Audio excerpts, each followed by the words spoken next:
Welcome to ASR podcast. So आप लोग को पता ही होगा कि ये चाय किसके लिए खा है। सो वेलकम करते हैं वापस से ASR पॉडकास्ट पे मेरी बुआ और आप लोगों की Anjana Victoria. Welcome to my channel again. Thank you so much and hi guys, this is Anjana Victoria. 40 से 40 करोड़ और लॉकडाउन के वो 40 40 और जिसका इंग्लिश वर्जन है 40 to 40 million which is available on Amazon.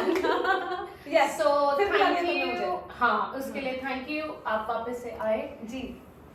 मैंने देखा कि जो हम लोग का लास्ट वीडियो था और जो मेरा फर्स्ट वीडियो था उसमें और भी कमेंट्स है और भी क्वेश्चंस है और आजकल ना बहुत सारे पॉडकास्ट बहुत चल रहे हैं। हाँ। तो मैं देखती हूँ बहुत सारे पॉडकास्ट। तो उसमें मैंने कुछ क्वेश्चंस निकाले जो मैं आपके नजरिए से चाहती हूँ कि आप क्या आंसर करते हो। मतलब कईयों के सवाल पे अंजना विक्टोरिया का क्या कहना है? यस। सो स्टार्ट करें फिर हो गया हमारा पॉडकास्ट। और तुमको मैंने जो स्क्रिप्ट सिखाई थी क्या बोलना है वो भूल गई ना तू? हाँ, तो मैंने इसको सिखाया था कि जब कैमरा ऑन करो तो ये बोलना है कि गाइस देखो आजकल सनातनी धर्म पे काफी बातें हो रही हैं, काफी गुरु लोग बहुत सारे चीजें बता रहे हैं, उपदेश दे रहे हैं और हर किसी का अपना अपना नजरिया होता है। तो सनातन पे, धर्म पे, कर्म पे, इन सब चीजों पे अंजना विक्टोरिया का क्या नजरिया है, ये स्क्रिप्ट तुम्हारी थी। ऐसा सिखाया था बट ये बोल नहीं पाई क्योंकि इनका नया चैनल है। हाँ, और ये नया सीख रही है। करेक्ट। और मैं जो हूँ मैं वैसे इजी फ्लो में जाना चाहती हूँ। बीच में वो लाइन याद आती तो बोल देती लेकिन भूल गई। सो नई है लेकिन ये बता रही हूँ ये इनका सेकंड वीडियो है और ये इतनी तरक्की कर रही है, ये पहले बोलना भी नहीं जानती थी। हाँ, ठीक से ये बहुत शाय फील करती थी। तो इन सारे टॉपिक्स पे हम बात करेंगे कि आप शाय फील करते हो, कई बार आपको डर लगता है, कई बार आपको इस बात का डर लगता है कि लोग जज करेंगे। ये सारे इमोशन इनके पास भी थे बट ये धीरे धीरे ओवरकम कर रही है, इनमें काफी बदलाव आया और इन्हीं सब्जेक्ट्स पे हम बहुत सारे इसी तरह के सारे ह्यूमन इमोशंस पे, धर्म पे, कर्म पे यही सब बातें करने के लिए, जिससे मैं ये इंटेंशन देना चाहूँगी इस वीडियो से कि जो भी हम काम करने जा रहे हैं उससे जो भी व्यक्ति परेशान है उसकी हम कोई तो भी मदद कर सके अपने धर्म की बातों से या अपने ज्ञान की बातों से। तो हमारे प्योर इंटेंशंस हैं, कोई भी व्यक्ति परेशान है, अगर हमारा कोई एक जवाब आपको एक आंसर दे देता है और उससे आपको सुकून मिल सकता है तो ये हमारी कोशिश है इस पॉडकास्ट से। हाँ जी, मतलब हम ये चाहते हैं कि जैसा कि मैं आपको बहुत टाइम से फॉलो भी करती हूँ और बहुत सारी चीजें सीखती हूँ, तो मैं चाहती हूँ कि जिस तरीके से आप बताते हैं बहुत इजी लैंग्वेज में, इजी इजीली सब समझ जाते हैं। तो हम इतने पॉडकास्ट देखते हैं, मैं इतना देखती हूँ, यदि कोई क्वेश्चन है जो मैंने इसमें लिखे हैं उसके आंसर वो पॉडकास्ट में अभी तक मेरे को नहीं मिले हैं। सो आप जब समझाओगे ऐसे और भी लोग होंगे जिनको वो आंसर्स चाहिए जो दूसरे पॉडकास्ट या दूसरी जगह से उनको नहीं मिल पा रहे, समझ नहीं पा रहे, तो वो आप बहुत अच्छे से बता पाते हैं। तो अब हम स्टार्ट करते हैं हमारे पहले क्वेश्चन से। हाँ, सो गाइस इनडायरेक्टली मेरी तारीफ करना चाहती हूँ कि जब अंजना विक्टोरिया को समझाती है ना तो बहुत सरल और सीधे तरीके से समझा देती है और जो सीधे दिल तक पहुंच जाती है बात और इंसान में परिवर्तन आ जाता है क्योंकि परिवर्तन ही संसार का नियम है। क्या ये आपका क्वेश्चन है? हाँ, ये आपने अभी क्यों बोल दिया? आगे है बट ठीक है। सो गाइस शुरू करते हैं। So this is your ASR podcast, so now stage is yours and the guest. Thank you so much. Thank you so much for calling me here. Thank you so much for coming. इतना time आपका schedule इतना busy, उसके बाद भी आप आते हो। हम शेड्यूल आप ही रखती हैं, आप ही की। हाँ, पर ये भी शेड्यूल निकालना बहुत टफ हो जाता है हमारे लिए, बट हम कर लेते हैं कैसे भी करके। शुरू कर सकते हैं। शुरू करते हैं हम पहला सवाल। ओके, क्या आप तैयार हैं? जी जी। सो पहला सवाल है छोटे बच्चों से रिलेटेड। ओके। बहुत सारी जगह मैंने देखा है कि बच्चे आजकल बहुत कुछ माएँ रहती हैं परेशान रहती हैं कैसे करें, तो उनका क्वेश्चन रहता है कि बच्चों को कैसे अच्छा बनाए, मतलब कैसे बच्चे अच्छी तरीके से रहें, बच्चों को कैसे अच्छा बनाया जाए। हाँ, खुद अच्छे बन जाएं तो बच्चे अच्छे ही बनेंगे क्योंकि ये फैक्ट है, जाने अनजाने में बच्चा जो सुनता है और जो देखता है वही बोलता है और वही करता है। तो बच्चे आप ही को सुन रहे हैं और वही बोल रहे हैं और बच्चे आप ही को देख रहे हैं और वही कर रहे हैं। तो अगर आपका बच्चा कहीं कुछ गलत कर रहा है ऐसा आपको लगता है तो सबसे पहले माता पिता अंदर झांकें कि क्या हमने अपने बिहेवियर में कहीं कुछ ऐसा दिखा दिया है या बच्चे ने जाने अनजाने में ऐसा कुछ देख लिया जिसकी वजह से वो बिहेवियर है। तो माता पिता जैसा भी बच्चों को बनाना चाहते हैं उनको पहले वैसा बनना पड़ेगा। yes. मतलब ये फैक्ट है कि बच्चा सिर्फ माँ बाप जैसा ही बनता है। चाहे वो जेनेटिकली बने, डीएनए के थ्रू बने या व्यवहारिक तौर पे बने, लेकिन बच्चा माँ बाप को ही फॉलो करता है, उनके जैसा ही बनता है। इसी को तो लेगेसी बोलते हैं कि उनके पिता ने ये किया था, आज वो ये कर रहे हैं। बिकॉज डीएनए बोल दीजिए, जेनेटिक्स बोल दीजिए, व्यवहार बोल दीजिए, हर तरह से बच्चा माता पिता को ही फॉलो करता है। तो आप अगर अपने बच्चों को अच्छा बनाना चाहती हैं तो खुद अच्छा बनना पड़ेगा। इसी के साथ अभी आपने स्टार्ट में सनातनी धर्म के बारे में बताया, इससे ही मैं आपसे पूछना चाहती हूँ, हाँ। बच्चों को संस्कार सिखाएं या फिर सनातनी बनाएं? अच्छा, वाओ, नाइस क्वेश्चन। बच्चों को सनातनी बनाए या संस्कारी बनाए? ओके, सो बच्चों को सनातनी बनाए या संस्कारी बनाए? तो बच्चों को मैं कहना चाहूंगी संस्कारी बनाइए। उसमें इतने अच्छे संस्कार दीजिए, क्योंकि संस्कार अगर बच्चों को आपने संस्कारी बना दिया तो सनातनी वो खुद बन जाएगा। बिकॉज संस्कार सिर्फ सनातन धर्म में है, राइट? तो जब बच्चों को आप अच्छा संस्कार देंगी तो सनातनी तो वो खुद बन जाएगा, क्योंकि वो जब उन संस्कारों को फॉलो करेगा तो एक स्टेज ऐसे आएगी कि एक्चुअली वो सनातन धर्म को फॉलो कर रहा है और सनातनी अपने आप बन गया। तो कोशिश कीजिए बच्चों को अच्छे संस्कार दीजिए। एंड इसी वजह से बाहर के, हमारे विदेश के और देश के बाहर जितने भी देश हैं वो सब फॉलो करना चाह रहे हैं हमारे सनातन धर्म को, क्योंकि हमारे सनातन धर्म में ही बहुत सारे संस्कार हैं, जिसमें से 16 संस्कार भी हैं, जो भी मैं वक्त पे कई बार उनके बारे में भी डिस्कस करूंगी। अगला पॉडकास्ट कर लेना 16 संस्कारों पे। सो हर माता पिता को पहले, हम माता पिता को ही नहीं पता होता है कितने संस्कार आप दोगे क्या, जब आप ही को नहीं पता। तो किसी दिन हम संस्कारों पे बात करेंगे, जिससे माता पिता पहले वो सीख जाए, फिर वो बच्चों में दे पाए, और बच्चे जब वो संस्कारी बनेंगे तो सनातनी वो खुद बन जाएगा। यस। सो गीता में कहा गया है कि फल की इच्छा ना करें। इसमें गीता ने तो ये कह दिया, अंजना रितोरिया क्या कहेंगी इस पे? अंजना रितोरिया कहेगी कि फल की इच्छा जरूर करें, क्योंकि कैसा होता है ना कि अगर आप एक्सपेक्टेशन छोड़ देंगे तो आपके लिए बचा क्या जीने के लिए, और आप क्यों करेंगे कोई कर्म, राइट? एक मोटिवेशनल फैक्टर चाहिए होता है। तो अगर ये कह दें कि अरे कर्म करो, फल की इच्छा मत करो, तो इंसान कर्म भी दिल से नहीं कर पाएगा। आज हम चाहे बच्चों को या बड़ों को कहीं ना कहीं मोटिवेशनल फैक्टर देते हैं, चाहे वो रिवॉर्ड्स हो, चाहे वो अवार्ड्स हो, चाहे वो ट्रॉफीज हो, आज चाहे फिल्म फेयर अवार्ड्स होते हैं। क्यों इंसान एक्टर अच्छी एक्टिंग करना चाहता है? उसको पता है इसकी अच्छी एक्टिंग कर ली ना तो फिल्म फेयर अवार्ड मिलेगा, राइट? और ये एक मोटिवेशनल फैक्टर होता है। तो ह्यूमन बींग्स को जब हम होप में रखते हैं, होप कहते हैं कि बहुत बड़ी चीज होती है, hope is a very big emotion. Hope की वजह से ही कई बार सुसाइड करने वाला बच जाता है, उसको एक होप मिले शायद कल सब ठीक हो जाएगा, है ना? तो यानी कहीं ना कहीं होप होती है। तो जब आप कर्म करते हो और कर्म में होप ही खत्म हो जाएगी तो इंसान कर्म करना बंद कर देगा। तो मुझे ऐसा लगता है आप कर्म भी करो और इतना अच्छा कर्म करो, क्योंकि आपको पता है अच्छा कर्म करूंगी तो अच्छा फल मिलेगा, उस वजह से आपका 100% कर्म में जाएगा। किसी भी कर्म के बाद अगर कुछ भी नहीं मिलना है तो कर्म होना बंद हो जाएंगे। हाँ, सो कर्म भी करो और फल की इच्छा भी करो और डिमांड भी करो, ऊपर वाले से डिमांड करो कि देखो मैंने अच्छा कर्म किया है, मेरा अधिकार है कि मुझे इसका फल मिलना ही चाहिए और मिलेगा। जो गीता में लिखा गया है वो इसलिए लिखा गया है कि कई बार क्या होता है हम अपने हिसाब से फल बना लेते हैं कि मैं ये करूंगी तो ये फल मिलना चाहिए। तो जब, और इंसान को नहीं पता है, इंसान जो इतना छोटा सोचता है ऊपर वाले को उतना देना पसंद है, राइट? तो ऊपर वाले ने ये बोला है कि आप लोग मत सोचो, आपके कर्म के अकॉर्डिंग हम फल दे देंगे। तो इंसान दुखी होने से बच जाएगा, क्योंकि अगर वो पहले फल की इच्छा बहुत ज्यादा कर लेगा, और हो सकता है वो उतना वर्दी ना हो सकता है उसका कर्म उस लेवल का ना हो और छोटा मिल गया तो वो दुखी हो जाएगा। तो गीता के उपदेश जिसने भी दिए हैं वो नहीं चाहता इंसान दुखी हो, क्योंकि दुखी अलग फिर अलग डायरेक्शन में ले जाती है। इसलिए एक लेयर दे दी है समझाने के लिए कि तुम अपने कर्म करते जाओ, फल ऊपर वाला खुद देता जाएगा आपकी वर्थ के according. That is the reason कि ये स्टेटमेंट कहा गया है, आपके वर्थ के अकॉर्डिंग ऊपर वाला फल तय करेगा। और अगर आपको लगता है कि आप वर्दी हैं तो आप बड़े से बड़े फल की एक्सपेक्टेशन रख रहे हो, ऊपर वाला जरूर देगा। इसी कर्म पे मैं आपसे पूछना चाहती हूँ, कर्म और किस्मत किस चीज पे बिलीव करें? फिर कर्म से किस्मत बन जाएगी तो कर्म पे बिलीव करें। जब आप अच्छे कर्म करेंगे तो किस्मत बन जाएगी। ऐसा मैंने सुना है कि जब भगवान आपकी किस्मत लिख रहा था, किस्मत की किताब लिख रहा था, तो उसने सब लिख दिया था, ये होगा, तुम इस शहर में पैदा होगी, तुम इस परिवार में पैदा होगी, फिर इस तरह से तुम्हारी पढ़ाई लिखाई होगी, सब लिखा था। और एक पन्ने पे ये लिखा था तुम ये सब बदल सकते हो। तो यहाँ पे आ जाता है कर्म। यू नो, कि एक कर्म ऐसा कर लूं जिससे पूरी किस्मत बदल सकती है, जो हमने डिसाइड की है।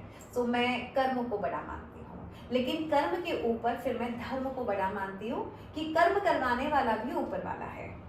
तो कई बार हम इंसान क्या करते हैं, कर्म करते हैं और फिर अहंकारी हो जाते हैं अपने कर्म की। मैंने ये कर्म किया है तो मुझे इसका फल मिलना चाहिए, और या ये मैंने किया है, मैं का अहंकार आ जाता है। उसकी वजह से कर्म भी, जब आप कर्म करने लगते हैं और फिर उसका फल मिलने लगता है, और फिर आप ये जान जाते हैं कि कर्म से किस्मत बनती है और हमने अपनी किस्मत खुद लिखी है, वो स्टेज पे ह्यूमंस जो होते हैं, मनुष्य जो होता है, वो अहंकारी हो जाता है।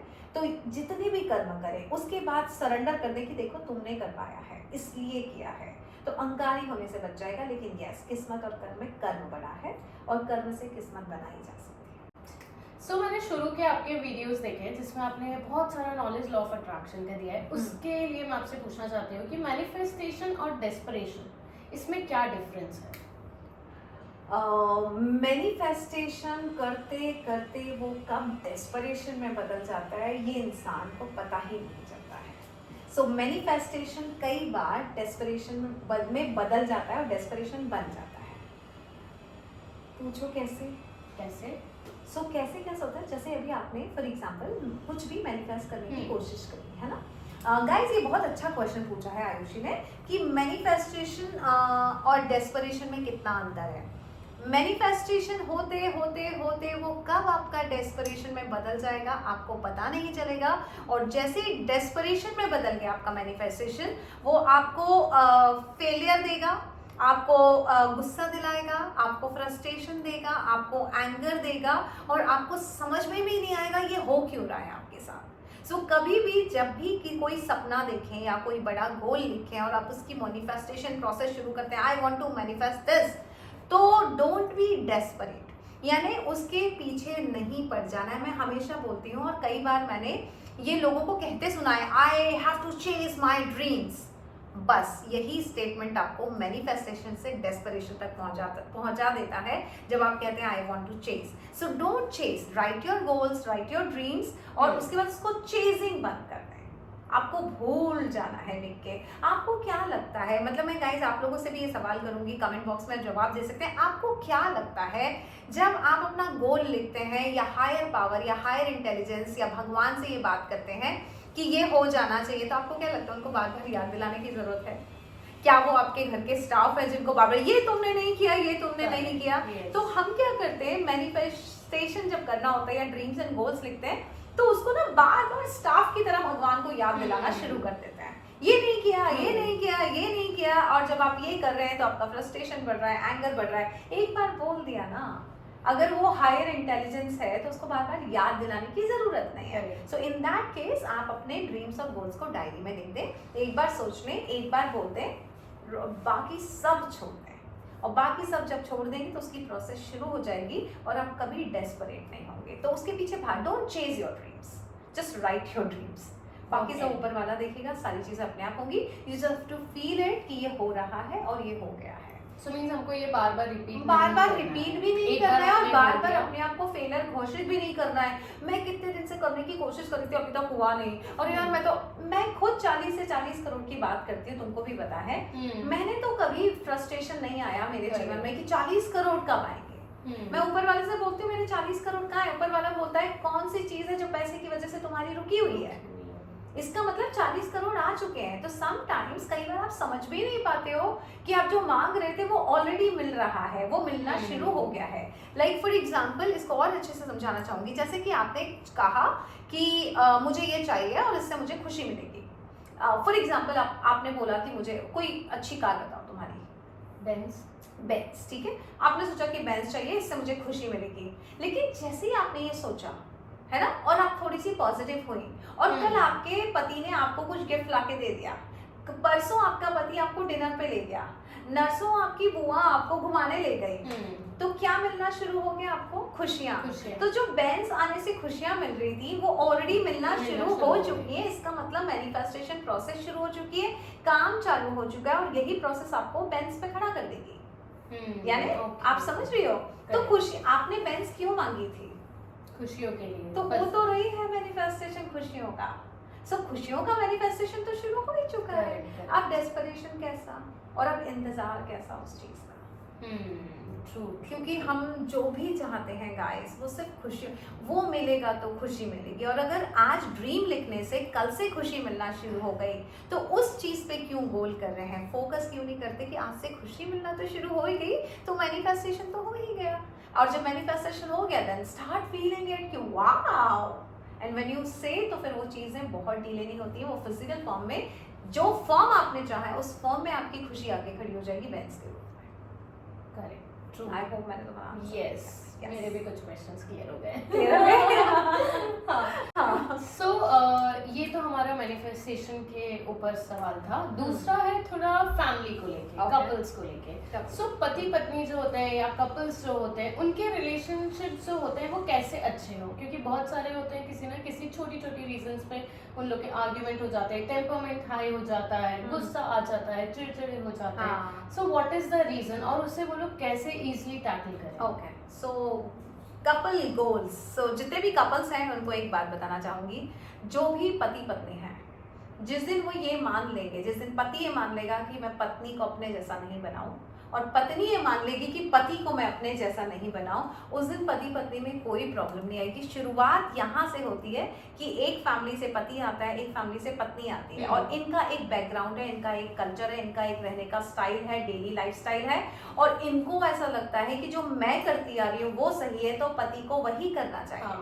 और पति सोच रहा है नहीं मेरे घर में तो ये होता है तो इसको ये करना चाहिए, तो पति पूरी कोशिश में लग जाता है पत्नी मेरे जैसा बिहेव करे, मेरी जैसी आदतें रखे। पत्नी पूरी कोशिश, यहीं से गड़बड़ शुरू हो जाती है जब हम मैं नहीं बन सकती और मैं तुम नहीं बन सकती। You are a very good manager, मैं क्या मैनेज कर सकती हूँ अच्छे से, और तुम मुझे मेरे पीछे पड़ जाओ कि बुआ आप चादरें ठीक से नहीं रखती हो, कि बुआ आप वार्डरोब ठीक से नहीं रख रही हो, तो क्योंकि वो तुम्हें पसंद है, क्योंकि वो तुम्हारी स्किल है, क्योंकि वो तुम्हारा टैलेंट है, और तुम मेरे पीछे पड़ जाओ तो मैं तो दुखी होना शुरू हो जाऊंगी, क्योंकि वो मेरा टैलेंट भी नहीं है और वो वैसा कर भी नहीं पाऊंगी। तो तुम मुझे अपने जैसा नहीं बना सकती, और उसी तरह मैं तुम्हारे पीछे पड़ जाऊँ कि सोनिया अच्छे से बात करो, सोनिया कामनेस के साथ बात करो, सोनिया गुस्सा नहीं करो, है ना, और रोज मैं तुम्हारे पीछे पड़ जाऊं तुम्हें मेरे जैसा बनाने में, वहीं पे हम दोनों में कॉन्फ्लिक्ट शुरू हो जाएंगे और हम परेशान होना शुरू हो जाएंगे। लेकिन तुम जिस तरह से मेरे घर आती हो, जिस तरह का बिहेव करते हो, मुझे पता है तुम ऐसी ही हो और मुझे तुम ऐसी ही पसंद हो,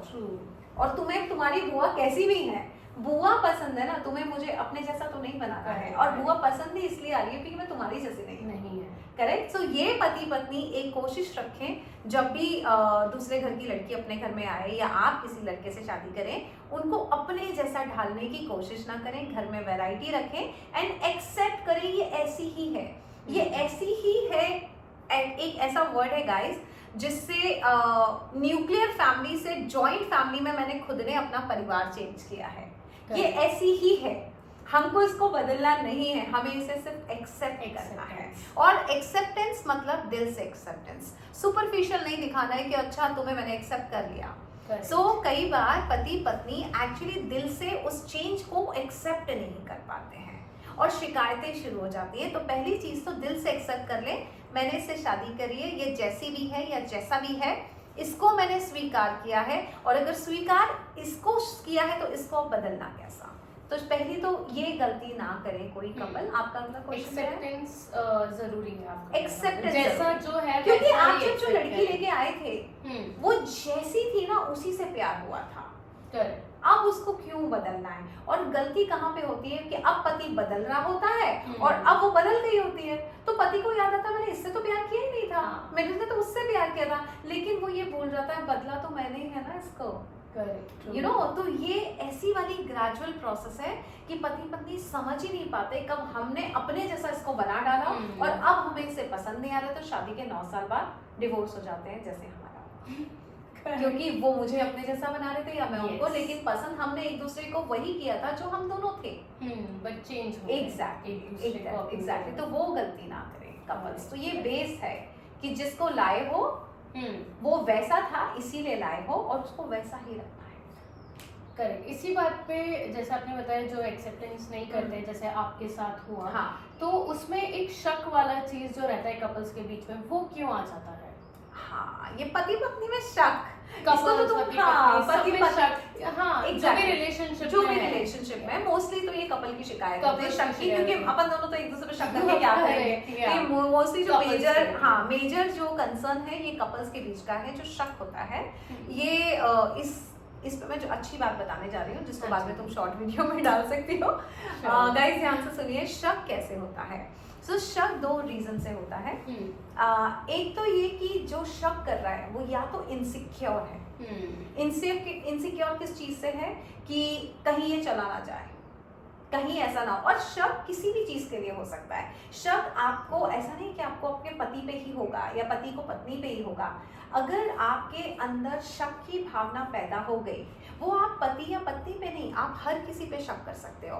आपके सामने कोई एक व्यक्ति बहुत अच्छी सी अपॉर्चुनिटी लेके आया, क्योंकि शक है ना, तो आप बोलोगे पता नहीं इसका ना तो कोई मतलब होगा इसीलिए मेरे पास आया। अच्छा, कोई भला करता है क्या आजकल ऐसा? एक बार मैंने खुद ने एक 100 का नोट किसी को देने की कोशिश करी, उसको भी शक हो गया कि ऐसा क्यों देगी, इसका ऐसा क्या मतलब है। ये होती है शक की भावना। तो शक की भावना पैदा होती है इनसिक्योरिटी से। इनसिक्योरिटी की कहीं कुछ गलत ना हो जाए, इनसिक्योरिटी कुछ गलत ना हो जाए, पति के साथ कुछ गलत ना हो जाए, पति गलत रास्ते पे ना चला जाए, पति किसी गलत चक्कर में ना पड़ जाए, पति से कोई गलत काम ना हो जाए, है ना। तो पत्नी सब कुछ जानना चाहती है अपने पति के बारे में, और अगर पति सब कुछ नहीं बताता है तो पत्नी शक शुरू कर देती है ये कुछ छुपा रहे हैं। लेकिन इस पे मैं बताना चाहूंगी सारी पत्नियों को कि जब आपका पति सब कुछ नहीं बताता है, इसका मतलब जरूरी नहीं कि वो गलत ही कर रहा है। Man are from Mars, women from Venus. पति का एक तरीका होता है बात बताने का, और पत्नी का एक तरीका होता है बात बताने का।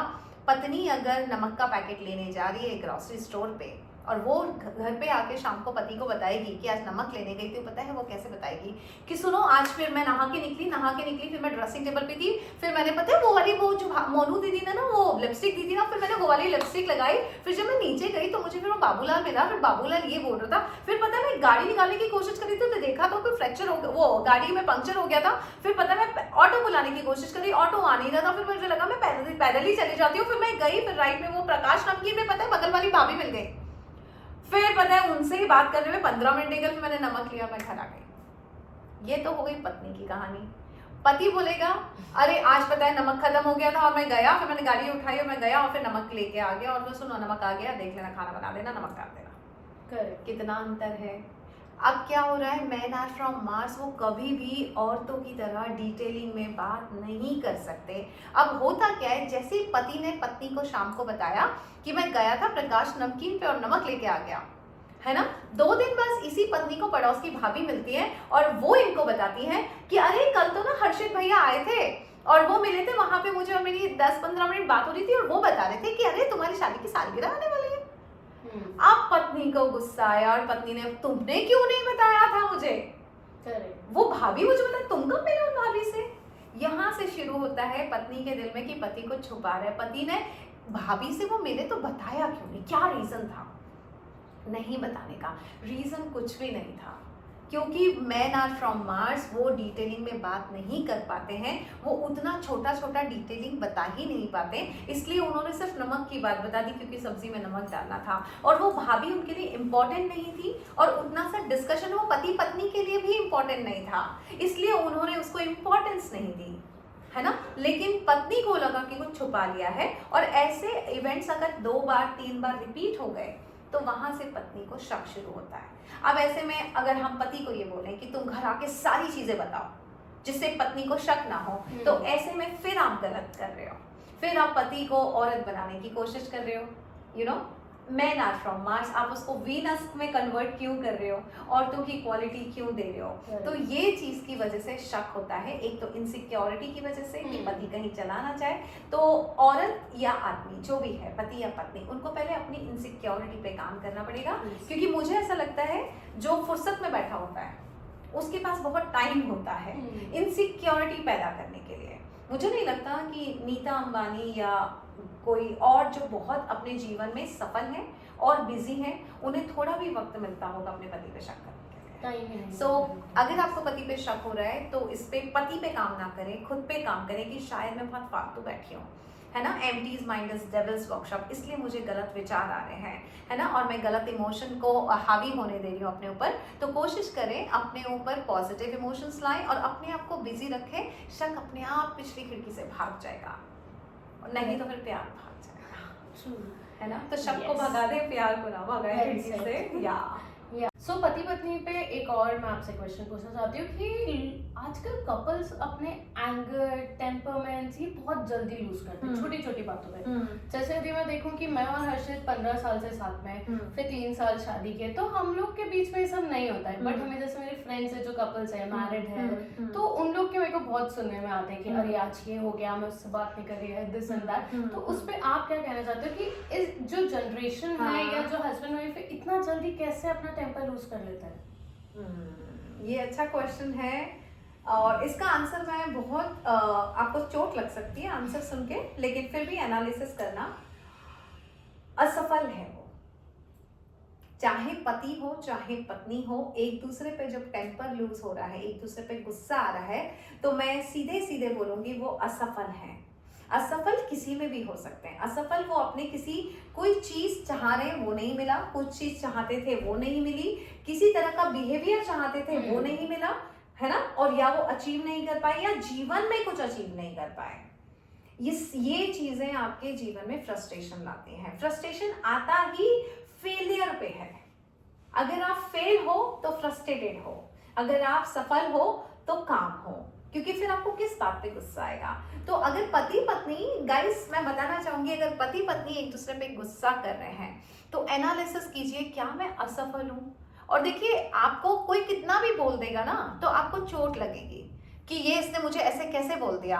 इसीलिए ये काम मैं आपको हमेशा खुद पे बोलती हूँ, इंट्रोस्पेक्शन, आत्मविश्लेषण कीजिए और अपने आप से अकेले में बात कीजिए कि अब वाकई मैं असफल हूँ। अंजना जी बोल के तो चली गई कि तुम असफल हो इसलिए तुम गुस्सा कर रही हो या फ्रस्ट्रेटेड हो या टेम्पर लूज कर रही हो, क्या मैं वाकई हूँ? क्योंकि देखिए, आप नकार सकते हैं, आपको पूरा अधिकार है अंजना रितुरे को कहने का कि गलत बोल रही हो, है ना, लेकिन ऐसा बोलने के पहले अपने अंदर झांकना, क्या आप असफल हैं? असफलता मैं बैंक बैलेंस से नहीं बोल रही हूँ, असफलता मैं पढ़ाई के रिजल्ट से नहीं बोल रही हूँ, असफलता मैं ये नहीं बोल रही हूँ आप कंपनी के क्लर्क हैं या सीईओ हैं। असफलता मैं इस बात से बोल रही हूँ कि आप क्या कुछ चाहते थे, कोई दबा हुआ बीज पड़ा है दिल में जो अभी तक उसके कोपले नहीं हुई हैं, प्लांटेशन नहीं हुआ है, जिस वजह से काफ़ी सारे इमोशन दब गए हैं, एंगर आ गया, फ्रस्ट्रेशन आ गया, और वो कहाँ निकलेगा? जो सबसे आपके करीब होगा वो उसी व्यक्ति पे निकलेगा, और सबसे करीब आपके स्पाउस होता है। अभी शादी अगर हो चुकी है तो बेटा कितना भी फ्रस्ट्रेट हो, माँ पे जाके नहीं चिल्ला सकता, तो वो स्पाउस पे निकालेगा। स्पाउस की गलती नहीं होती है, लेकिन उसके अंदर की फेलियर के जो क्रिएटेड इमोशंस होते हैं वो बाहर निकल रहे हैं। तो पहली चीज तो ये एक और अच्छी बात है, ये मेरे साथ हुआ था कि मेरी शादी के 8वें 9वें साल में जब मैं बहुत ग्रो कर रही थी, मैंने देखा था मेरे हस्बैंड का भी फ्रस्ट्रेशन बहुत बढ़ता था, और मैं देखती थी क्योंकि हम दोनों पहले गारमेंट इंडस्ट्री में थे, उसके बाद मैं मीडिया में आ गई। तो मैंने कई बार सुना मेरे हस्बैंड को बोलते हुए कि तुम तो ऐश करती हो, सेट पे बैठी रहती हो, खाती पीती रहती हो, क्योंकि वो मेरा प्रोफाइल था। हमें फिजिकल लेबर नहीं करना होता था, लेकिन हम काम करते थे, और उनको ऐसा लगता था कि वो काम कर रहे हैं, तो कहीं ना कहीं एक वो ईर्ष्या की भावना हो जाती है कि मेरे पास ऐसा वाला काम नहीं है। धीरे धीरे वो ईर्ष्या, घृणा, फ्रस्ट्रेशन, एंगर, क्योंकि आप अपने काम से खुश नहीं हो, क्योंकि आप थक के ट्रेन में आ रहे हो, ये ऐसी बहुत सारी चीजें होती हैं, और फिर वो फ्रस्ट्रेशन बन के फिर वो टेम्पर में कन्वर्ट होके वो घर में पत्नी पे गुस्सा निकलता है या पति पे गुस्सा निकलता है। ऐसे में अगर आपके जीवन में इस तरह का हो रहा है तो मैं चाहूंगी कि फॉर एग्जाम्पल आपका पति गुस्सा कर रहा है, तो सबसे पहले, क्योंकि मैं उस वक्त इसी तरह की कामनेस रखती थी कि मुझे पता है ये इंसान ना अंदर से परेशान है, सेटिस्फाइड नहीं है, इसलिए गुस्सा कर रहा है, तो मुझे डबल गुस्सा नहीं आता था उस व्यक्ति पे। मुझे अंदर से एक दया का भाव आ जाता था कि यार इसके कुछ ड्रीम्स हैं, पूरे नहीं हुए, इसके लिए फ्रस्ट्रेटेड है, मुझ पे निकाल रहा है, किस पे निकालेगा। तो ऐसा करके पति या पत्नी अगर टेम्पर लूज कर रही है कुछ, तो पति भी सोच रहे शायद इसके बहुत बड़े बड़े सपने हैं, इसके पूरे नहीं हुए, इसने अचीव नहीं किया, और ये गुस्सा मुझ पे निकाल रही है। तो ऐसे में डबल गुस्सा करने से आप बच जाएंगे। सेम विद पत्नी, सेम विद पति। और उस वक्त जब पति या पत्नी गुस्सा कर रहे हैं टेम्पर, तो जस्ट उस पे एक सिंपैथी की भावना ये वाली रख लें कि इसके सपने पूरे हो जाएं, है ना। और क्योंकि मैं हमेशा यही कोशिश करती हूँ कि जब भी कोई, आपने तुम देखा मेरे चैनल पे नेगेटिव कमेंट्स कितने आते हैं, बट मैं समझ जाती हूँ कि इंसान की कोई तो भी तकलीफ है, जो उससे उसे बुरा बोलने पे मजबूर कर रही है, क्योंकि उसके अंदर अभी बुरे इमोशंस भरे हुए हैं, क्योंकि वो खुश नहीं है। तो टेम्पर अगर आप लूज कर रहे हैं तो मैं आप पे यही बोलूंगी कि आप फेल हैं, इसलिए टेम्पर लूज कर रहे हैं। क्योंकि जो खुश होता है, जो सफल होता है, जो जीवन में बहुत अचीव कर चुका होता है, उसको प्राउड होता है अपने ऊपर। और जो प्राउड होता है, मुंह से वो झलकता है, चेहरे से वो झलकता है, फ्रस्ट्रेशन नहीं झलकता है, ना शब्दों में ना शक्ल पे। सो अगर कोई कपल्स हैं तो कपल्स खुद एनालिसिस करें कि are they losing their tempers, या फ्रीक्वेंटली वो लोग गुस्सा कर रहे हैं एक दूसरे पे, फ्रीक्वेंटली फ्रस्ट्रेशन हो रहा है। तो एक बार दोनों आपस में बैठ के लिखें कि अपन क्या करना चाहते हैं, ये हमारे क्या गोल्स हैं और ये गोल्स कैसे पूरे होंगे, यू नो। तो गोल्स पूरा करने पे, टेम्पर और एंगर और फ्रस्ट्रेशन दूर करने पे बिल्कुल वक्त ना लगाएं। क्योंकि होता क्या है, कपल्स पता है क्या करने बैठ जाते हैं कि अरे यार अपने को ना आजकल बहुत गुस्सा आता है, अपने को ना ये गुस्सा कम करना पड़ेगा, और यार आजकल ना अपन बहुत टेम्पर लूज कर रहे हैं, अपने को ना इस पे काम कर। नो नो नो नो, आपको अपने गोल्स पे काम करना पड़ेगा। उससे क्या होगा कि एक तो हम कहते हैं ना कि लॉ ऑफ अट्रैक्शन, जिस चीज पे आप एनर्जी दोगे वो बढ़ेगा। तो जब पति पत्नी आपस में बैठ जाते हैं ये बोलने कि गुस्सा हटाते हैं तो गुस्सा ही बढ़ रहा होता है। फ्रस्ट्रेशन एंगर हटाएंगे तो बेटर है उसके ऑपोजिट करें कि चल यार अपन गोल्स पे बात करते हैं, गोल्स कैसे अपने पूरे होंगे। तो एक तो एंगर्स पे आप एनर्जी नहीं दे रहे हो, बार बार ये बोल के गुस्सा कम करना है, एंगर कम करना है, टेम्परामेंट ठीक करना है, ये तो वहां से तो एनर्जी हटी गई। और इधर आपने गोल्स पे एनर्जी डाल दी, गोल्स पे जैसी एनर्जी बढ़ेगी, गोल्स थोड़े थोड़े पूरे होने शुरू हो जाएंगे, इधर आपके ये इमोशंस कम होने शुरू हो जाएंगे, क्योंकि अचीवमेंट की फीलिंग आने लगेगी और रोज वो लोग चीयर करने लगेंगे। So this is the best कि अगर कपल में आपस में झगड़ा हो रहा है, टेम्पर लूज हो रहा है, सीधे फोकस करते हैं अपने गोल्स पे कि अपना फाइनली कॉमन गोल क्या है। लाइक जैसे आप और आपके हस्बैंड हैं, आप लोग का कॉमन गोल क्या है? पैसा, ट्रैवल, वर्ल्ड ट्रैवल। तो जैसे आप और ये आप लोग यही फोकस करें कि हमारे गोल्स ये, चलो गोल्स पे काम करते हैं। और जैसे ही गोल्स पे काम करना शुरू हुआ, गोल्स अचीव होना शुरू हुआ तो फ्रस्ट्रेशन अपने आप वही खिड़की से भाग जाएगा। Correct, true. सो मींस अपने गोल पे पूरा फोकस करें, और बाकी चीजें जो भी टेम्पर है, एंगर है, वो धीरे धीरे कम होते जाएगा जब आप सही वे पे जाते रहो। हाँ, लेकिन इसके लिए अगेन फिर वही एक्सेप्ट करना पड़ेगा कि आप फेल हो चुके हो, इसलिए गुस्सा कर रहे हो। देखिए जब तक एक्सेप्ट नहीं करेंगे ना हम अपनी गलतियों को, अपनी खामियों को, तब तक करेक्ट करने की संभावनाएं सारी खत्म हो जाती है। तो आपको दिल से एक्सेप्ट करना पड़ेगा, मुझ में ये कमी है, मेरा ये प्रॉब्लम है, मैं ये चाह रहा था या चाह रही थी जो अभी तक नहीं कर पाई हूँ, इसकी वजह से मुझे गुस्सा आ रहा है ना, लेट मी करेक्ट इट, है ना। लेकिन पति पत्नी फिर एक दूसरे पे उंगली उठाने लगते हैं कि तुम्हारी वजह से जिस दिन ये उंगली ऐसे की जगह ऐसे उठने लगी कि मेरी वजह से मैंने कुछ अचीव नहीं किया, इसलिए मुझे गुस्सा आ रहा है। Let me achieve something, let me have my own goals in my life. मेरा पूरा जिंदगी का गोल मेरा पति नहीं है, मेरा पूरा फोकस पति नहीं है ना, मेरी भी खुद की लाइफ है और मेरा फोकस मुझ पे भी होना चाहिए। पत्नियां पूरा फोकस पति पे डाल देती हैं, तो वो नहीं, मेरे भी खुद के गोल्स हैं, मुझे उस पर काम करना है। और जब वो अचीवमेंट होगा, ऐसे में अगर पति फेल भी है और अगर फिर वो गुस्सा कर रहा है, तो एक तो आपका अचीवमेंट है और आपको समझ जाएगा कि अरे यार इसने अभी अचीव नहीं किया इसलिए थोड़ा गुस्सा हो रहा है, चलो लेट मी सपोर्ट। तो फिर वो फ्रस्ट्रेशन की जगह, गुस्से की जगह सपोर्ट चालू हो जाएगा। दोनों में से एक भी अगर अचीव कर रहे हैं तो दूसरे के लिए सपोर्ट सिस्टम चालू हो जाएगा। तो इस तरह से आप अपने रिलेशनशिप बहुत अच्छे कर सकते हैं। और एक बार की बात बताती हूँ, मेरा शादी की बातें एक वेबिनार होता है और जिसमें मैं इसी तरह से समझाती हूँ कि शादी के एक नए रिश्ते में जाने से पहले उसकी चीज, आप कोई भी जीवन में काम करते हैं, है ना। आप अगर बैडमिंटन खेलना चाहते हैं, प्लेयर बनना चाहते हैं तो उसकी कोचिंग लेते हैं, स्विमिंग करना चाहते हैं या स्विमर बनना चाहते हैं तो कोचिंग लेते हैं। शादी जैसे बड़े रिश्ते में जाने से पहले शादी की कोचिंग ले लीजिए, और वो लेना ही चाहिए कि शादी जैसे बड़े रिश्ते में हम कैसे आगे बढ़ेंगे, किस तरह से हमारा बिहेवियर होना चाहिए, किस तरह की चीजें होनी चाहिए, कैसी सोच होनी चाहिए। तो हमेशा कोशिश करें एक नए रिश्ते में कदम रखने से पहले उस रिश्ते की समझ लेने के लिए। ट्रू या सो लोग अपना फ्यूचर में बहुत सेविंग का सोचते हैं, not only couple but particular हम किसी पर्सन की बात करें तो उनको भी ऐसा रहता है हम फ्यूचर के लिए सेविंग करते हैं, बट वो जैसे कि आप सिखाते हो पावर ऑफ नाउ, तो आप उनको क्या बताना चाहते हो? मतलब जो पूरा फोकस उनका रहता है कि आज छोड़ो अपन तो सेविंग करेंगे। जो भी बोलता है, समझो पति ने पत्नी को बोला चलो पैसा बचाते हैं, तो पत्नी एक सवाल सिर्फ पति से बोले मुझे 10 अमीर व्यक्तियों के नाम बताए जाए जो पैसा बचा के बिलियनियर या मिलियनियर बने हैं। क्योंकि बचत से कभी भी, आप बचत क्यों कर रहे हो?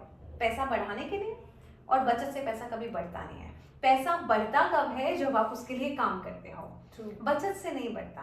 तो जब भी आपके खर्चे ज्यादा हो रहे हैं तो आप इनकम बढ़ाने पे फोकस करें, खर्चे कम करने पे नहीं। जैसे जैसे खर्चे कम करते जाएंगे आपके इनकम सोर्स बंद होते जाएंगे, क्योंकि खर्चे कम कर लिए हैं। मैंने हमेशा बताया है कि अगर आपके घर में 50,000 रुपए की जरूरत है और मुझे 5 लाख की जरूरत है, तो ऊपर वाला मुझे 50,000 और आपको 5 लाख कभी नहीं देगा।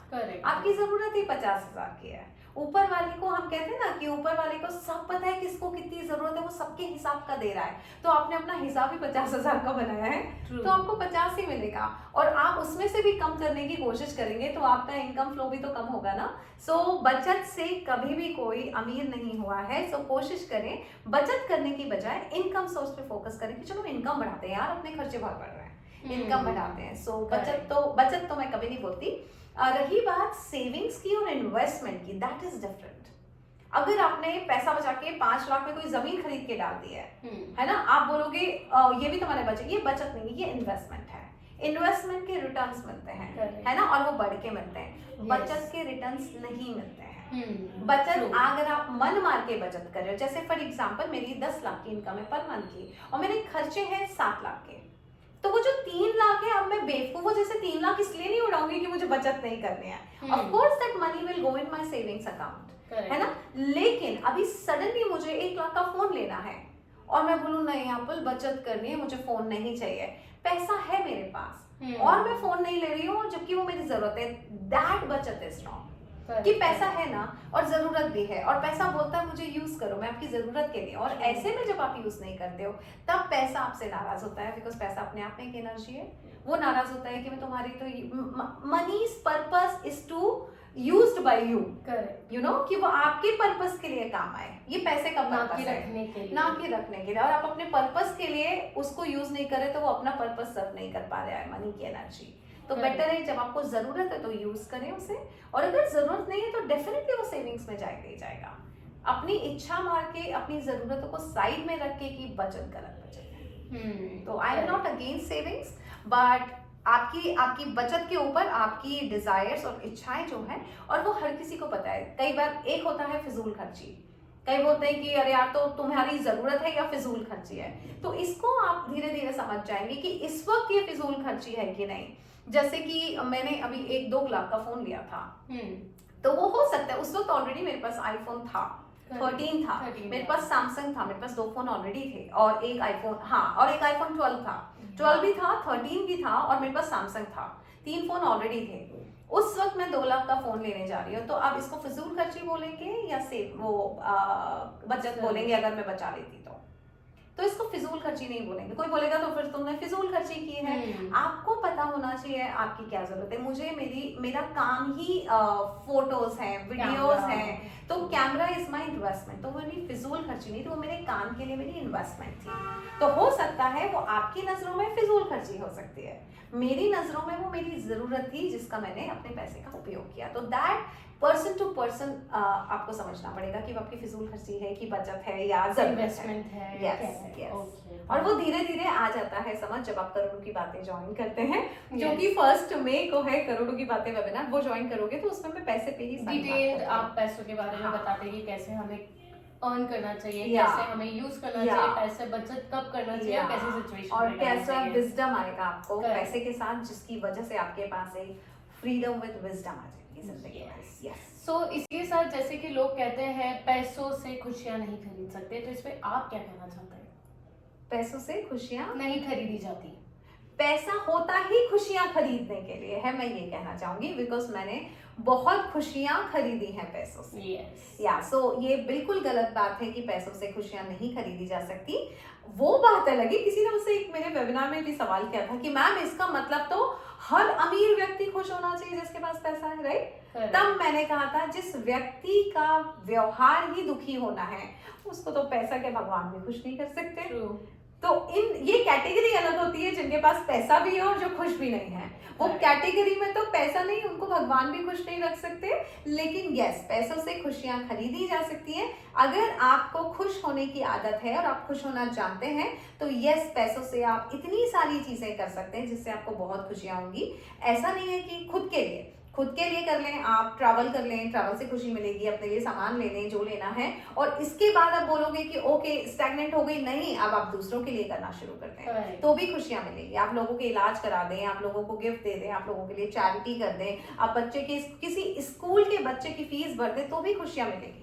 अब बताओ, मैंने उससे खुशी तो नहीं खरीदी ना, लेकिन पैसा मेरे काम आया ना मुझे खुश करने में, मेरे पास इमोशन खुशी का पैदा हो गया जब मैंने किसी बच्चे की फीस भरी। तो कैसे मान लूं कि मैंने पैसे से खुशी नहीं खरीदी, है ना। लेकिन पैसे वाला एक अलग व्यक्तित्व होता है, कि कोई व्यक्तित्व है जिसके पास पैसा है लेकिन उसको खुश होना नहीं आता, उसको भगवान भी खुश नहीं कर सकता है, तो पैसा क्या करेगा।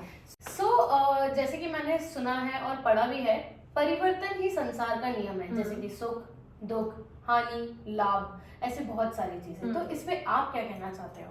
हाँ, आई अग्री, परिवर्तन ही संसार का नियम है, यस। लेकिन सुख और दुख और लाभ हानि में मैं यकीन नहीं करती। आपने कहाँ पढ़ा है मुझे नहीं पता, लेकिन यस, परिवर्तन जरूरी है, परिवर्तन ही संसार का नियम है।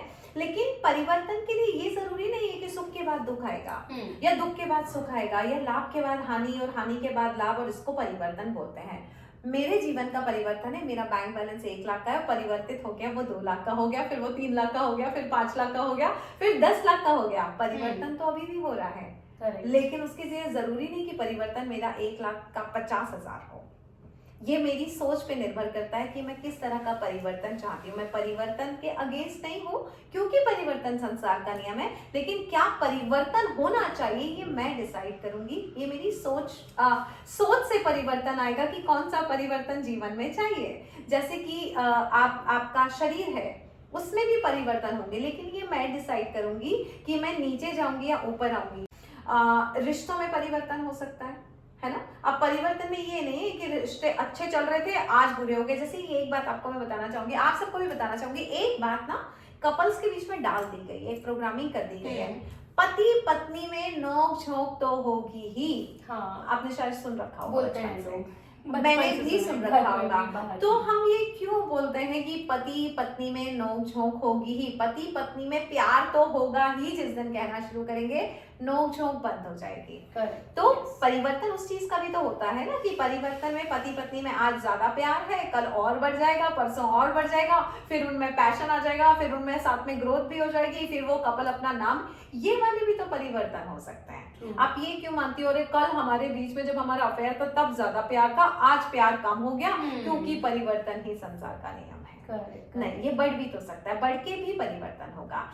लाभ में भी परिवर्तन हो सकता है, सुख में भी परिवर्तन हो सकता है, रिश्तों की इंटेंसिटी में भी परिवर्तन हो सकता है। जैसे कि हो सकता है हमारे बीच में पहले अलग रिलेशन था, आज हमारे बीच में एक अलग समझदारी वाला परिवर्तन है, कल कुछ और होगा। सो यस, परिवर्तन संसार का नियम है, लेकिन वो परिवर्तन कौन सा चाहिए वो हमारी सोच पे डिपेंड करता है। तो दुख में, शोक में, हानि की तरफ जाने की जरूरत नहीं है और उसको एक्सेप्ट करने की जरूरत नहीं है। ऊपर वाला बोलता है, आप डिसाइड करो कौन सा परिवर्तन चाहिए। तो मेरे ख्याल से परिवर्तन तो होना चाहिए, और इसको ग्रोथ भी बोलते हैं। Life is equal to growth. तो अगर आप समझो, आप ही के बारे में बात करूं, अगर आप 15 साल की जब थी, हो सकता है आप शरीर से पतली सी दिखती हो, है ना, और अभी आप कितने साल की है, 26-27 जो भी है उम्र, है ना, और अभी आप उतनी पतली नहीं है, राइट। तो क्योंकि आप 15 साल की उम्र में जैसी दिखती थी, अगर 30 की उम्र में या 28 की उम्र में या 26 की उम्र में वैसी ही दिखेंगी, तो ये क्वेश्चन मार्क है कि आपकी बॉडी में ग्रोथ नहीं हुई है। 15 साल की लड़की और 25 साल की स्त्री में परिवर्तन आएगा।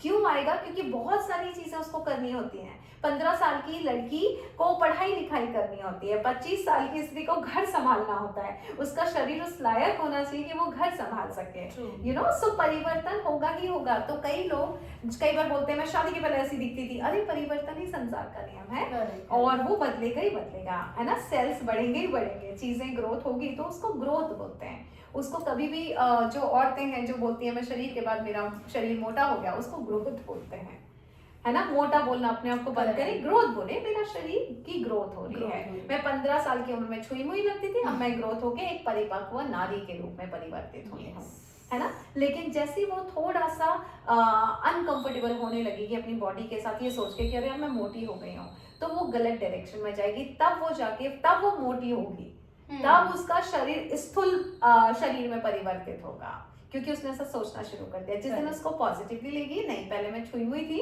नाजुक थी, अब मुझे बड़ी बड़ी जिम्मेदारियां मेरे कंधों पे दे दी गई हैं, तो मेरे शरीर को जरूरी है उसके काबिल बनाना कि बड़ी बड़ी जिम्मेदारियां मैं उठा सकूं।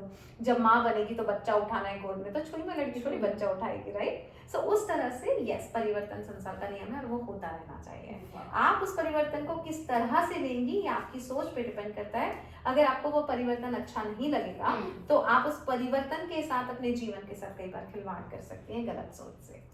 जय हो गुरु माता, धन्यवाद। आपने हमारे इतने क्वेश्चंस के आंसर दिए, बट एक लास्ट क्वेश्चन अभी भी है क्वेश्चन, एक लास्ट है। हाँ। गुरु बड़ा है कि भगवान?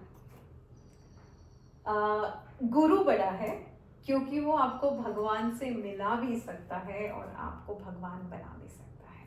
जय हो अर्चना माता की, जय हो। जी जी जी, क्योंकि गुरु की कई बार शिक्षा ऐसी होती है कि अगर आपने उसको अपने ऊपर अंदर उतार ली, उस शिक्षा को, उसको ग्रहण कर लिया, तो कई बार आपका गुरु आपको भगवान भी बना देता है। Well said. और भगवान से मिला भी देता है। Yes. So thank you for coming, और इतनी अच्छी अच्छी बातें, इतने अच्छे अच्छे क्वेश्चंस का आपने इतना इजीली आंसर दिया है। आई थिंक कि हमारे जितने भी व्यूअर्स हैं उनको बहुत सारी चीज़ों का आंसर्स मिला हो और बहुत इजीली वो लोग समझ पाए हो। जी, और आपके भी कुछ सवाल है तो इन्हीं को वापस से मैं भी वही बोलने वाली थी, इसी वीडियो के नीचे आप कमेंट बॉक्स में कमेंट कर सकते हैं जो भी क्वेश्चन है। तो ग्रेट। हाँ, कुछ क्वेश्चंस और हैं तो अब तो मैं रैपिड फायर करना मेरे साथ। ज्यादा नहीं है, बस 3 क्वेश्चन। बोलो, बस 3 क्वेश्चन। सो सबसे main question, formula for success. संतोष से सक्सेस। अब तुम ये मत बोलना ये संतोष कौन है। वही मैं पूछती कौन है।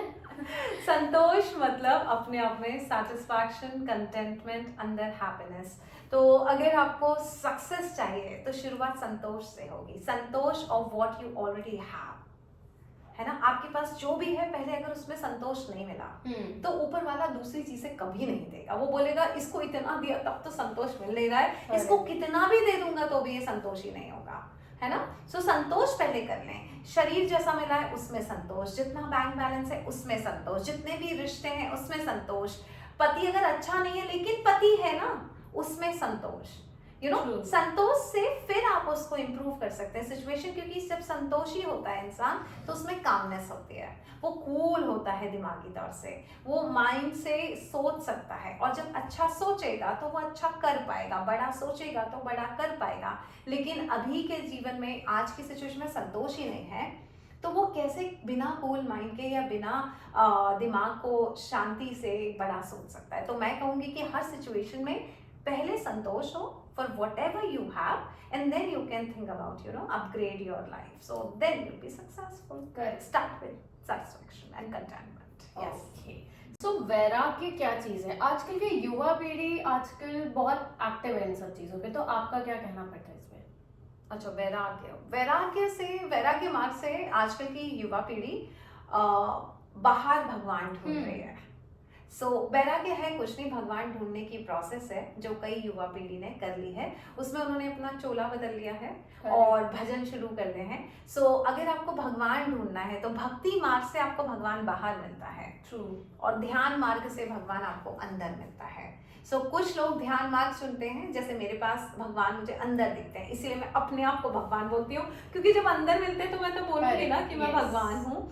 और जो लोग बाहर ढूंढने जानते हैं उन्हें भक्ति मार्ग के थ्रू जाना होता है कि भगवान की भक्ति में रम गए, इसलिए उन्होंने उस तरह का लिबास पहन लिया, उस तरह का अपना फिजिकल अपीयरेंस कर लिया, उस तरह से मंदिर में बैठे हैं, भगवान की मूर्ति के आगे बैठे हैं। तो वैराग्य भगवान को ढूंढने की प्रोसेस है, लेकिन बाहरी रूप से, और ध्यान अंदरी रूप से। Okay, so last question, final last बोलिए।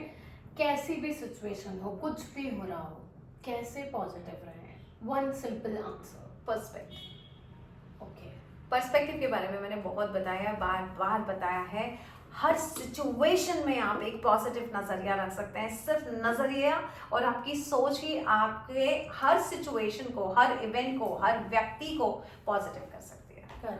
सो सही पर्सपेक्टिव होना बहुत जरूरी है। और पर्सपेक्टिव इसके लिए इतनी सारी सिचुएशन बनती हैं, जैसे अभी मैं कितने एग्जाम्पल दे दूं, यू नो, जैसे मैंने होली का इवेंट बताया था, होली का इवेंट मेरा वहां का कैंसिल हुआ और यहाँ हुआ, तो मैंने सोच लिया ओके शायद मेरी मम्मी की ज्यादा तबीयत खराब थी इसलिए यहाँ हो गया, पर्सपेक्टिव, नजरिया चेंज कर दिया।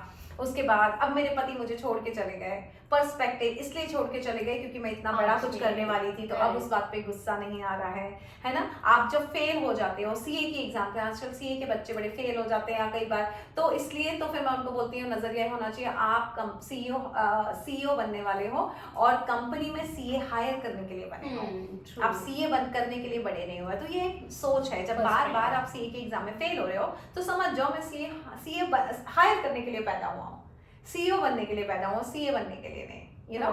सो उस तरह से हर सिचुएशन को आप एक बेहतर नजरिया दे सकते हो और उस वजह से आप हमेशा पॉजिटिव रह सकते हो। Okay, so have a right perspective. और क्या पर्सपेक्टिव है, क्या नजरिया है आपका इस वीडियो पे, हमारी इस कोशिश पे आपकी क्या सोच है? आपकी सोच ये भी हो सकती है कि ये दोनों मिलके यू नो सब्सक्राइबर बटोरने की कोशिश कर रही है। आपकी सोच ये भी हो सकती है कि बुआ भतीजी को बुआ प्रमोट कर रही है। और आपकी सोच ये भी हो सकती है कि दोनों में रिश्ता बहुत अच्छा है, दोनों अच्छे से समझ सकती है और दोनों इन रिश्तों पे खुल के बात कर सकती है जिससे दुनिया का भला हो जाए। क्योंकि बुआ भतीजी हैं, जब घर में बैठ के बात करती है तो इनको बहुत अच्छे से अच्छे नजरिया मिल जाते हैं। Yes. तो इनका ये सोचना है कि बुआ ये मुझे ही क्यों बता रही हो, दुनिया को क्यों नहीं बता रही हो, दैट इज द नजरिया। तो आपका क्या नजरिया है इस वीडियो पे? कमेंट बॉक्स में, कमेंट सेक्शन में हमें जरूर कमेंट करके बताएं। Yes. और अगर आपके कमेंट में कुछ अच्छे सवाल आए जिसके जवाब बनते हैं तो हम फिर हाजिर हैं आपकी सेवा में। Thank you so much and thank you so much आपने मुझे बुलाया। एंड थैंक यू अच्छी सी एंडिंग स्पीच देने के ये अभी सीख रही है, नजरिया ये है कि अच्छा काम करने की कोशिश कर रही है। सो मेरा पर्सपेक्टिव ये है, इन्हें बोलना आए या नहीं आए, इन्हें स्पीच आए या नहीं आए, ये कोशिश कर रही है ना। और कोशिश से ही इंसान सफल होता है। तो आप ये भी सोच सकते हैं अरे बोलना नहीं आता क्यों खोल लिया यूट्यूब चैनल, और आप ये भी सोच सकते हैं कोशिश कर रही है। तो आपकी सोच ही बताएगी कि आप किस तरह के व्यक्ति हैं। क्योंकि जब भी आप कोई सोच रखते हैं, वो दूसरे के बारे में भी अगर आप कोई सोच रखते हैं तो वो उसके बारे में कम बताता है, आपके बारे में ज्यादा बताता है। तो अब सोच लीजिए आपको क्या सोच के कमेंट बॉक्स में कमेंट करना है, क्योंकि आपकी सोच, आपका कमेंट मेरे बारे में कम, आपके बारे में ज्यादा बताएगा। So this is how let's signing off. Anjana Victoria signing off. Thank you so much guys for watching. आपके जितने भी और भी क्वेश्चंस रहेंगे हम लोग जरूर, बुआ भी और मैं भी, हम दोनों कमेंट्स पढ़ते हैं और हम ट्राई करते हैं बेस्ट टू बेस्ट आपको बहुत इजी लैंग्वेज में आपको समझा पाए हर चीज। सो आई होप हमारे इस सेगमेंट ने आपको बहुत सारी क्लैरिटी दी हो। प्लस डेफिनेटली हम लोग नेक्स्ट टाइम और नए क्वेश्चंस के साथ वापस आएंगे। क्या और वापस आपके आओगे? हाँ, आ जाएंगे। आप ही बताइए क्या मुझे वापस आना चाहिए आपके पॉडकास्ट में। Correct. Yes, so thank you so much for watching us। और अपने प्रश्न भेजते रहें। इसलिए नहीं भेजें कि उसकी आपको जरूरत है, इसलिए भेजें उसको दुनिया की जरूरत है। हो सकता है आपका एक प्रश्न, उस पे हमारा एक उत्तर पता नहीं कितने लोगों का भला कर जाए। सो यस, कोशिशें जारी रखिए क्योंकि इस पृथ्वी पे आए हैं, आपको अपना कंट्रीब्यूशन करने आए हैं। Let's contribute in this comment section on this channel ASR podcast। और इसको लाइक कीजिए, सब्सक्राइब कीजिए, शेयर कीजिए। और ऐसा हमें बोलना इसलिए नहीं आता है क्योंकि हमने अपने चैनल पे कभी नहीं बोला। मेरे चैनल का नाम है अंजना रितोरिया। यस, अंजना रितोरिया इंस्टाग्राम है 40 से 40 crore. Yes, so thank you so much for watching us. Lots of love and lots of support to my bhatiji, to Ayushi, and you guys are giving so much love and positivity to Ayushi. Thank you so much. Thank you so much for coming. Thank you so much. Thank you so much. Cut. Behind the scene, cut. चलो cut करो, cut करो।